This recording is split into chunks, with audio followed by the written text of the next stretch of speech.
siang hari ini telah bersedia menyempatkan waktu untuk saya memaparkan diseminasi atau sosialisasi saya di modul 1 program Guru Bergerak. Pada kesempatan kali ini saya akan memaparkan tentang materi yang sudah saya dapatkan, yaitu tentang dasar-dasar pendidikan menurut Ki Hajar Dewantoro dan juga tentang budaya positif di sekolah.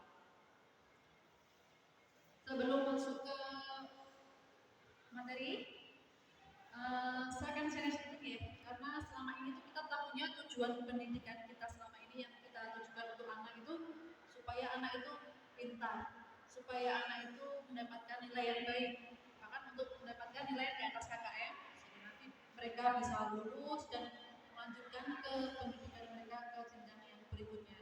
Tetapi ternyata menurut Bapak pendidikan kita, Bapak Ki Hajar Dewantoro, tujuan pendidikan itu adalah untuk menuntun segala potret yang ada pada anak agar mereka dapat mencapai keselamatan dan kebahagiaan yang setinggi-tingginya sebagai manusia maupun sebagai anggota masyarakat. Dan di sini kita sebagai pendidik hanya bisa melayani segala bentuk metode belajar dari anak yang berbeda-beda. Kita hanya mendampingi, menuntun mereka untuk mengembangkan ide, untuk mereka berpikir kreatif, untuk mereka mengembangkan bakat sesuai dengan minat mereka dan juga potensi mereka. Karena setiap anak, setiap peserta didik itu memiliki keunikan sendiri-sendiri. Mereka memiliki potensi diri masing-masing. Dan kita tidak bisa memaksakan kepada anak untuk harus menjadi ini, harus menjadi itu. Karena setiap anak itu memiliki minatnya mereka masing-masing. Dan tugas kita di sini hanya mendampingi mereka, menuntun mereka dan membersamai mereka untuk yang lebih baik. Berbicara dengan dasar pendidikan itu sangat berhubungan erat dengan satu, yaitu kodrat alam. Kodrat alam itu di mana siswa atau peserta didik kita itu berada di lingkungan masyarakat mereka. Dan kodrat yang kedua adalah kodrat zaman. Sekarang kita itu hidup di era digitalisasi ya, dimana semua itu kita anak-anak sekarang itu lebih suka belajar dengan gadgetnya daripada membaca buku. Nah, dari sinilah kita bisa menggunakan media yang sekarang yang sedang mereka sukai. Dengan gadget mereka kita bisa memberikan pembelajaran bagi mereka supaya mereka itu lebih tertarik, supaya mereka lebih menyukai. Karena ketika mereka menyukai metode pembelajaran, menyukai pelajaran yang mereka itu akan lebih gampang menerima materi yang kita berikan. Jadi karena anak sekarang lebih suka gadget, mungkin lebih baik bagi kita itu untuk memberikan materi menggunakan aplikasi yang sekarang sedang banyak berkembang. Nah, di sini kita juga harus belajar untuk menyamai zaman sekarang. Kita harus belajar lebih ya, karena kita hidup di zaman teknologi yang serba canggih sekarang.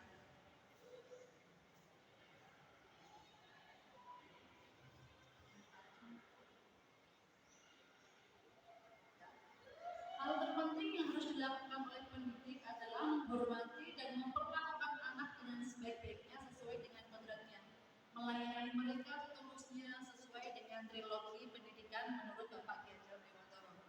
Trilogi pendidikan menurut beliau itu ada 3, yaitu Engarso Sungtulodo, di mana kita itu di depan memberikan contoh yang baik untuk anak, baik dalam berpakaian, dalam bertutur kata, bahkan dalam bersikap. Kita itu dilihat anak, jadi kita itu harus memberikan contoh yang baik bagi mereka. Dan yang kedua adalah Imadio Mangunkarso. Di tengah kita memberikan semangat bagi anak, memberikan motivasi. Di saat mereka sudah mulai kurang percaya diri, di saat mereka mulai minder karena mereka mungkin merasa nggak bisa dengan materi kita memberikan semangat bagi mereka untuk tetap pesimis dan untuk belajar lebih lagi. Dan yang ketiga adalah Tuturi Handayani, di mana di belakang kita memberikan dorongan bagi anak untuk lebih baik. Nah, kemudian yang kedua adalah tentang budaya positif. Budaya positif di sekolah itu ada disiplin diri, ada keyakinan kelas. Dan yang pertama adalah disiplin diri. Ketika kita mendengar kata disiplin, yang ada pada benak kita selama ini itu lebih ke tentang tata tertib ya, tata tertib, peraturan, dan bahkan disiplin yang selama ini kita tahu itu lebih sering hubungannya dengan hukuman. Ketika kita menghukum anak biar mereka disiplin, berarti itu salah ya. Karena disiplin diri itu menurut Kejar Dewantara untuk mencapai kemerdekaan atau dalam konteks pendidikan kita saat ini, untuk menciptakan murid yang merdeka, syarat utamanya adalah harus ada disiplin diri yang kuat. Seseorang yang memiliki disiplin diri berarti mereka bisa bertanggung jawab atas apa yang mereka kerjakan dan berlaku mengacu pada nilai-nilai kebajikan. Dan juga disiplin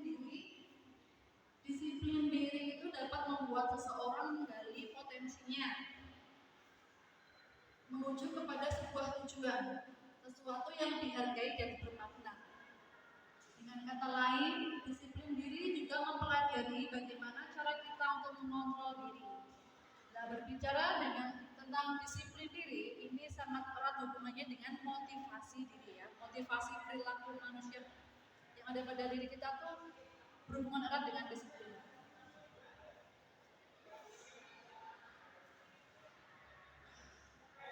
Dan menurut Diana Gosset, ada 3 motivasi perilaku manusia yang harus kita ketahui. Yang pertama adalah untuk menghindari ketidaknyamanan atau hukuman. Jadi misalnya ketika anak itu melakukan disiplin, contohnya mereka itu mengerjakan PR, hanya semata-mata mereka itu tidak ingin mendapatkan hukuman dari bapak ibu gurunya, itu adalah tingkatan yang paling rendah dari motivasi perilaku manusia menurut Diana Gosset. Jadi mereka itu melakukan suatu hal, melakukan suatu itu hanya untuk biar tidak dihukum. Nah, itu hanya untuk menghilangkan hukuman dan menghilangkan ketidaknyamanan. Dan perilaku yang kedua yang di atasnya tadi adalah untuk mendapatkan imbalan atau penghargaan dari orang lain. Jadi ketika siswa itu mulai melakukan sesuatu, dia berharap imbalan dari bapak ibu gurunya. Misalnya, wah, aku tak selesaikan semua pekerjaan saya, semua tugas yang saya kerjakan supaya saya dipuji oleh bapak ibu guru. Itu adalah tingkatan motivasi diri anak itu agak tinggi daripada hanya untuk menghilangkan hukuman. Setingkat lebih tinggi daripada motivasi yang pertama. Dan motivasi perilaku yang ketiga yang paling tinggi adalah ketika untuk menjadi orang yang mereka inginkan dan menghargai diri sendiri dengan nilai-nilai yang mereka percaya.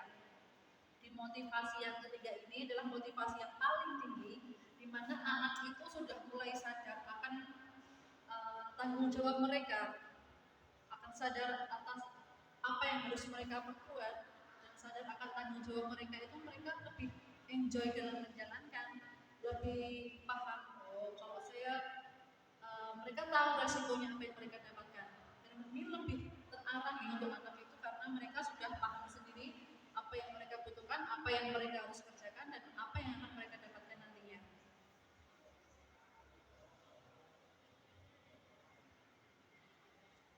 Budaya positif yang kedua setelah disiplin diri adalah keyakinan kelas. Selama ini kita hanya tahu tentang peraturan kelas.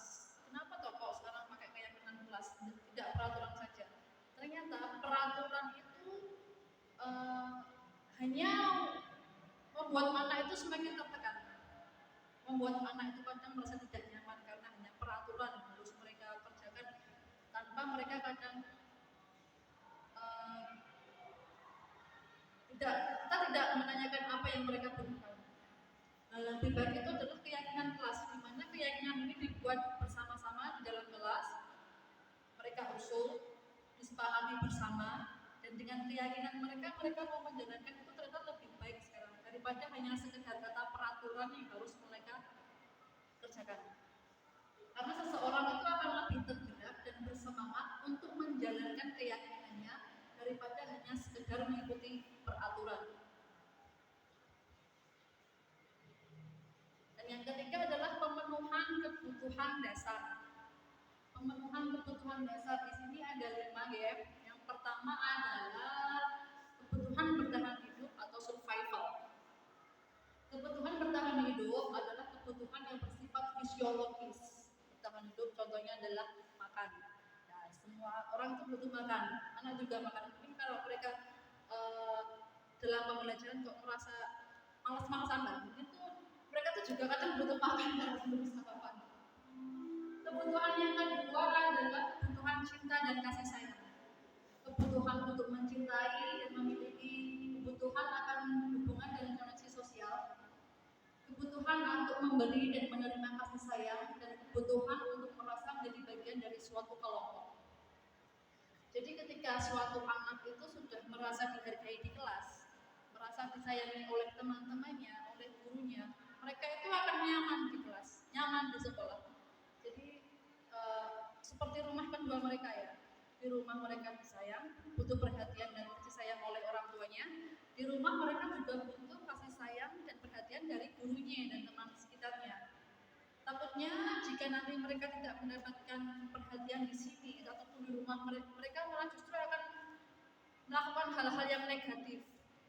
Nah, daripada nanti untuk mereka akan melakukan perbuatan yang tidak kita inginkan, kita mulai sekarang bisa mendekatkan diri pada anak. Kita bisa menelaah apa tuh yang mereka butuhkan, apa yang mereka inginkan itu kita bisa tahu. Dan kebutuhan yang ketiga adalah penguasaan. Kebutuhan ini berhubungan dengan kekuatan untuk mencapai sesuatu, menjadi kompeten, menjadi terampil, diakui atas prestasi dan keterampilan kita. Jadi setiap ketika anak itu sudah mulai paham, oh materinya ini, oh saya bisa menyelesaikan ini, saya bisa semua materi ya, itu adalah kebutuhan dasar mereka, motivasi mereka, kebutuhan mereka untuk menguasai suatu materi. Kadang mereka tuh butuh apresiasi ketika mereka bisa menyelesaikan suatu tugas, ketika mereka bisa memahami semua materi yang diberikan oleh Bapak Ibu guru, itu termasuk adalah kebutuhan dasar bagi mereka. Yang keempat adalah kebebasan. Kebutuhan untuk bebas adalah kebutuhan akan kemandirian.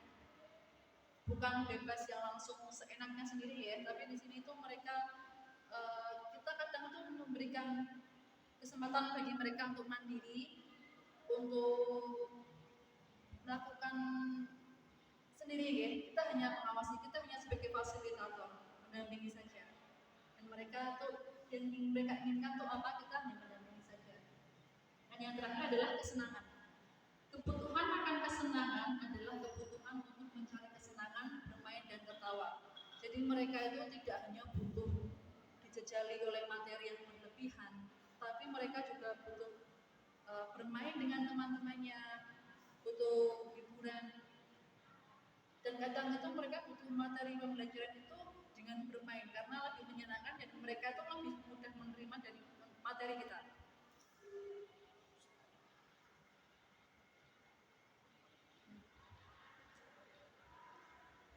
Yang terakhir adalah restitusi. Restitusi adalah sebuah cara menanamkan disiplin positif pada murid. Restitusi adalah proses menciptakan kondisi bagi murid untuk memperbaiki kesalahan mereka, sehingga mereka bisa kembali ke kelompok mereka dengan karakter yang lebih kuat. Tidak dipungkiri ya, setiap anak, setiap orang, setiap manusia pasti mempunyai kesalahan, pasti pernah berbuat salah. Dan di restitusi ini nanti kita akan belajar bagaimana cara kita mendampingi anak, bagaimana cara kita membantu anak untuk menyelesaikan masalah mereka. Nanti ada di restitusi. Restitusi juga adalah proses kolaboratif yang mengajarkan murid untuk mencari solusi untuk masalah dan membantu murid berpikir tentang orang seperti apa yang mereka inginkan dan bagaimana mereka harus memperlakukan orang lain. Nah, di sini mereka itu berbuat salah dan kita memberikan kesempatan mereka untuk mencari solusi apa yang harus mereka lakukan. Nah, ciri-ciri restitusi yang pertama adalah restitusi itu bukan untuk menebus kesalahan, namun untuk belajar dari kesalahan. Nah, ketika restitusi itu ditawarkan pada anak, ketika mereka melakukan kesalahan, itu kita memberikan pilihan bagi mereka. yang harus mereka lakukan, restitusi seperti apa yang mereka butuhkan. Karena di sini tuh restitusi ketika mereka berbuat salah, kita tidak boleh menjudge kamu salah. Nah, itu supaya mereka tuh belajar dari kesalahan yang mereka perbuat. Di sini kita membantu. Ketika mereka membuat salah itu juga pasti ada hikmah yang bisa mereka ambil, apa pelajaran yang bisa mereka ambil dari kesalahan yang sudah mereka perbuat. Jadi yang kedua adalah restitusi memperbaiki hubungan. Ketika salah satu peserta didik ada masalah dengan temannya, teman sebayanya, teman di kelasnya atau teman kakak kelasnya, adik kelasnya, itu pasti akan menimbulkan hubungan yang tidak baik. Nah, restitusi di sini itu membantu mereka untuk menyelesaikan masalah mereka, dan tentunya ini adalah memperbaiki hubungan mereka yang mungkin ada tidak baik menjadi akur kembali. Itu adalah restitusi memperbaiki hubungan. Dan yang ketiga adalah restitusi itu adalah tawaran, bukan paksaan. Ketika mereka membuat kesalahan, kita menawarkan bagi mereka restitusi apa yang mereka butuhkan. Nah, mereka akan memilih cara apa yang akan mereka ambil untuk memperbaiki kesalahan mereka. Kita tidak boleh memaksa ya. Kita hanya membimbing mereka, memberikan pilihan saja, menanyakan kenapa kamu salah. Apa yang akan mereka perbuat, itu siswa sendiri akan menentukan untuk yang lebih baik. Yang terakhir adalah restitusi menuntun untuk melihat ke dalam diri. Mereka harus introspeksi diri. Kenapa kok kemarin berbuat salah? Dan bagaimana sekarang solusinya bagi mereka? Dan tahap-tahap restitusi sendiri itu ada 3, Bapak Ibu. Tahap yang pertama itu adalah menstabilkan identitas. Jadi ketika anak ada salah, kita dekati mereka, kita tanya, dan kita meyakinkan pada mereka bahwa setiap orang itu pasti memiliki kesalahan. Setiap orang pasti pernah berbuat salah. Semua orang sama ya, semua orang berbuat salah, dan sekarang bagaimana caranya kita itu untuk menyelesaikan masalah itu di tahap menstabilkan identitas, karena semua orang sama, semua orang pasti berbuat salah. Nah, itu di tahap yang pertama. Tahap yang kedua adalah validasi tindakan yang salah. Di tahap ini kita menanyakan pada mereka, apa alasan mereka melakukan kesalahan ini? Apa tuh yang mereka butuhkan? Apa tuh yang mereka dapatkan dari berbuat salah kemarin? Pasti mereka akan berpikir bahwa kesalahan mereka tersebut itu pasti merugikan. Walaupun ada pelajaran yang bisa kita ambil, mereka itu harus berpikir dulu solusinya, dan mereka juga harus mencari tahu kerugian apa yang mereka dapatkan ketika mereka melakukan kesalahan kemarin. Itu adalah validasi tindakan yang salah. Dan yang ketiga adalah menanyakan keyakinan. Kita tanyakan keyakinan bagi mereka. Ketika mereka salah, sudah tahu restitusinya, mereka akan berbuat apa? Semua orang pernah melakukan kesalahan. Dan apakah alasannya mereka berbuat salah? Dan sekarang kita tanyakan pada mereka, keyakinan apa yang sekarang kalian akan pilih untuk memperbaiki kesalahan kalian kemarin? Keyakinan bagi mereka ketika mereka harus memilih cara apa yang akan mereka ambil untuk menyelesaikan masalahnya. Nah, tugas kita di sini itu untuk mendampingi mereka ketika mereka berbuat salah, mendampingi peserta didik, menuntunnya ketika mereka agak kurang masih melenceng ya, kita membimbing mereka, kita mendampingi saja. Walaupun kita itu berhamba pada anak ya, tapi tidak kita langsung los ke anak. Wes kono sesuai dengan bakat kalian, tidak seperti itu. Kita tetap harus memegangi anak-anak, kita harus tetap mendampingi mereka. Kalau mereka sudah berbuat salah, kita harus meluruskan kembali, mengajak mereka lagi ke jalan yang baik sesuai dengan potensinya. Keyakinannya ya, keyakinan tadi yang dibuat di kelas, budaya positif yang di kelas tadi, kita harus tanyakan kembali pada anak. Kemarin kan sudah buat keyakinan kelas, kenapa diulangi lagi? Karena kemarin keyakinan yang dibuat bersama-sama, mereka juga harus berpikir ke arah situ lagi.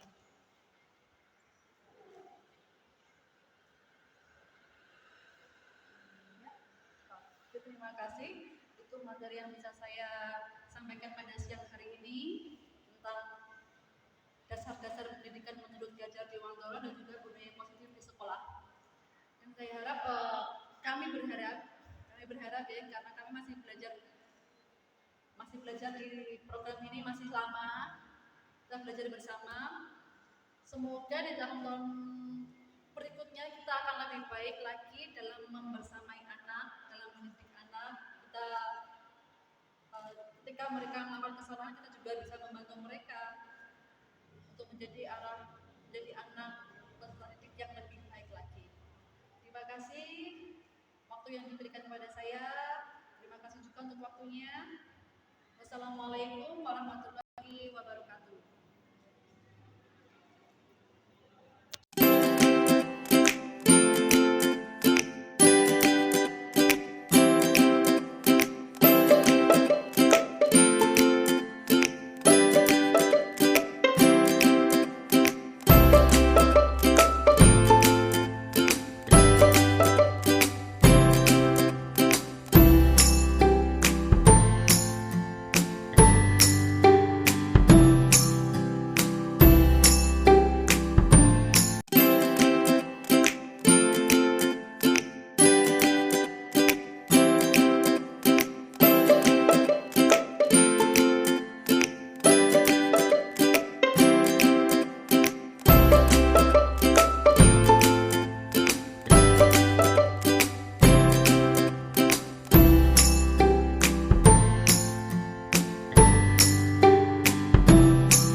Adanya budaya positif bisa memberi siswa menjadi yang lebih baik, siswa menjadi seorang siswa yang berkarakter, siswa bisa lebih bertanggung jawab, bahkan visi dari sekolah nanti bisa juga terwujud. Semoga budaya positif yang ada di dalam Guru Penggerak bisa kami ikut menerapkan. Terima kasih.